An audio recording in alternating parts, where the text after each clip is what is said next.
The US began officially levying higher taxes on imports from dozens of countries on Thursday, 4 months after President Donald Trump first announced plans to impose tariffs on most of the world.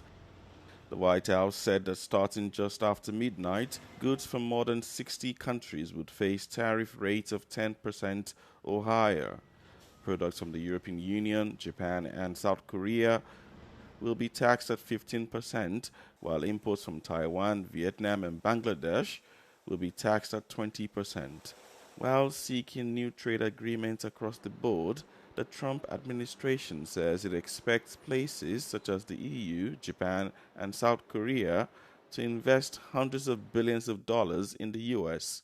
Trump's trade policies are aimed at reshaping the structure of global trade, which he believes is unfair towards the US. Despite the controversy, the US has remained confident that the onset of its broad tariffs will provide clarity about the path of the world's largest economy. In late July, the EU and US tentatively agreed on a 15% tariff for the vast majority of EU products. The deal is, however, preliminary and its details are yet to be fleshed out.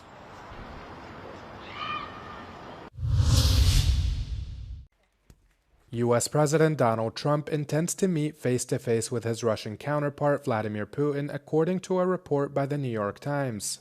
Trump will reportedly then hold a three-way meeting including himself, Putin, and Ukraine's President Volodymyr Zelensky. The U.S. president announced those plans in a call with Zelensky and European leaders on Wednesday evening. The meeting will only be between the three presidents and will not include any European representatives. Sources familiar with the call said European leaders appeared to accept what Trump said. Speaking to reporters at the White House, Trump hinted at this meeting potentially taking place in the very near future. We had some very good talks with President Putin today, and there's a very good chance that we could be ending the end of that road. That road was long and continues to be long, but there's a good chance that there will be a meeting very soon. After the call, Zelensky said that Moscow appears to be more inclined to a ceasefire now following Trump envoy Steve Witkoff's latest visit.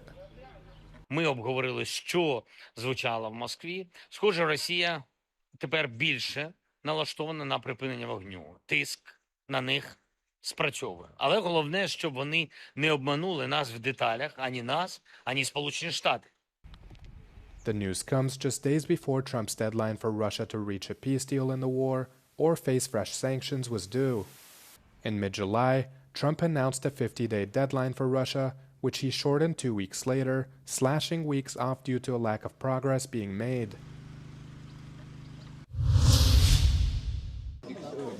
A military helicopter crashed in Ghana late on Wednesday, killing the country's defense minister and environment minister. According to a government spokesperson, Defense Minister Edward Omane Boama and Environmental Science and Technology Minister Ibrahim Murtala Mohammed were killed along with 6 other people on board. The crash, described as a national tragedy, was one of the worst Ghanaian air disasters in more than a decade. Ghana's military said the helicopter took off from the capital, Accra, and was heading northwest towards the gold mining area of Obuasi. Shortly after entering the area in the Ashanti region, the aircraft went off the radar and the wreckage of the aircraft was later located. The military said the cause of the crash is not yet known and a probe has been launched to investigate the incident.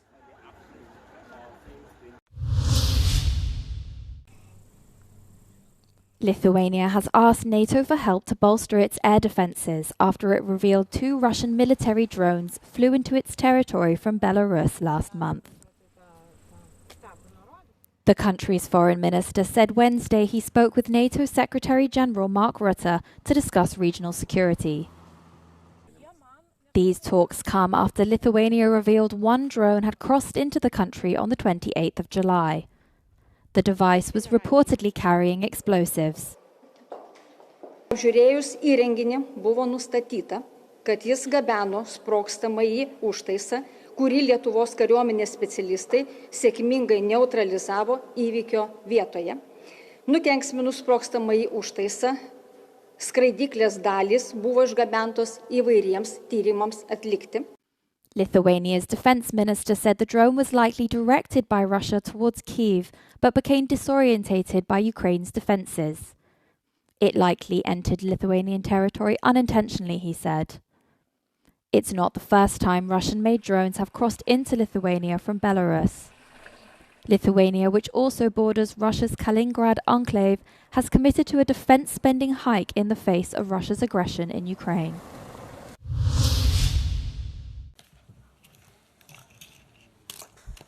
Double standards in the EU's application of international law towards Ukraine and Gaza are eroding Europe's credibility with the global south. This is what the former EU ambassador to the Palestinian-occupied territories and the Gaza Strip, Sven von Burgstoff, told Euronews in an interview. The ex-EU envoy said that the bloc is eager to strike trade deals with countries from the global south, but Europe's stance on Israel is undermining its credibility and making it harder to be taken seriously. For instance, there is a noticeable lack of strong support from the most global South countries for Europe's efforts against Russia. Two countries, the Bahamas and Micronesia, these are the powerhouse of the global South supporting us in our just and legitimate fight against Russia. Meaning, people don't take the EU and the member states seriously when we pledge to actually support human rights and defend international law. If we want to regain our own moral credibility and legitimacy, we need to act against what we are seeing every day in Gaza. Unless we do that, we are losing our partnerships and our credibility across the world. Von Burgstoff served as EU ambassador between January 2020 and July 2023. He was recently a coordinator of a letter sent by 58 former EU ambassadors to heads of governments and EU institutions, calling for actions against Israel due to the ongoing situations in Gaza and in the West Bank. They outlined some recommendations on how the EU can put pressure on Israel. We can act with what we call qualified majority, where at least 15 member states, representing about 2/3 of the European population, can actually decide on a matter of commercial policy to take action. And here we suggest that, for instance, we end or suspend all preferential trade arrangements with Israel. We also suggest and propose that all trade with the illegal settlements in Israel, meaning in the occupied Palestinian territory, is being stopped. Lebanon's government asked the National Army on Tuesday to prepare a plan to allow only state institutions to carry arms by the end of the year, effectively disarming the militant group Hezbollah. The move comes as Beirut is under international and US pressure to disarm the group, which has been weakened after a nearly 14th-month war with Israel. Many of its political and military leaders are dead. Hezbollah's leader Naim Qassem has rejected calls to disarm and warned that Hezbollah would fight back should Israel resume military operations against it. The Iran-backed group have called for Israel to withdraw from the 5 hills it controls within Lebanon and pause almost daily airstrikes that have killed or wounded hundreds of people. Israel's military has said the 5 locations in Lebanon provide vantage points or are located across from communities in northern Israel, where about 60,000 Israelis were displaced during the war. Hezbollah maintains the deal only covers the area south of the waterway, while Israel and the US say it mandates disarmament of the group throughout Lebanon. Qassem has rejected a government vote over its weapons, saying such a decision should be made unanimously by all Lebanese people.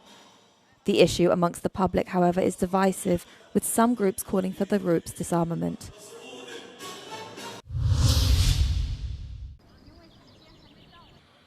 Can a global treaty to end plastic pollution be reached?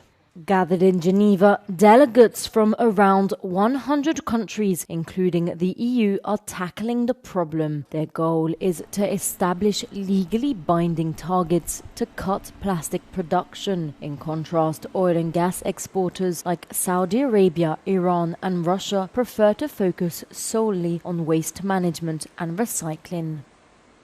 Well, some countries, of course, are worried about the financial implications, particularly if they're a country that exports a lot of oil and gas, which is the main carbon source for plastics.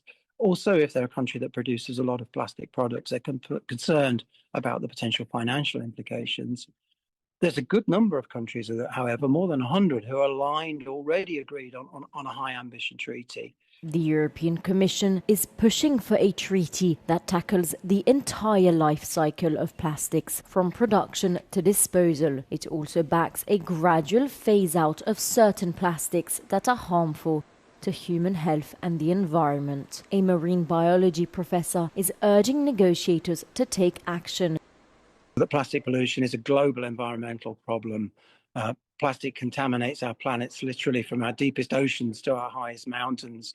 It's present in Arctic sea ice right the way through to the equator. The microplastic pieces that I've spent much of my career working on are now present in the air we breathe, the water we drink, and the food we eat. 460 million tons of plastic are produced each year. 81% of plastic products end up as waste in less than a year. Of this waste, only 9% is recycled, 20% is incinerated, more than 20% is abandoned in nature, and almost half ends up in landfill sites. The negotiations, attended by delegates, NGOs, scientists and industrialists, end on August 14th. The previous session in Korea at the end of 2024 failed to reach an agreement.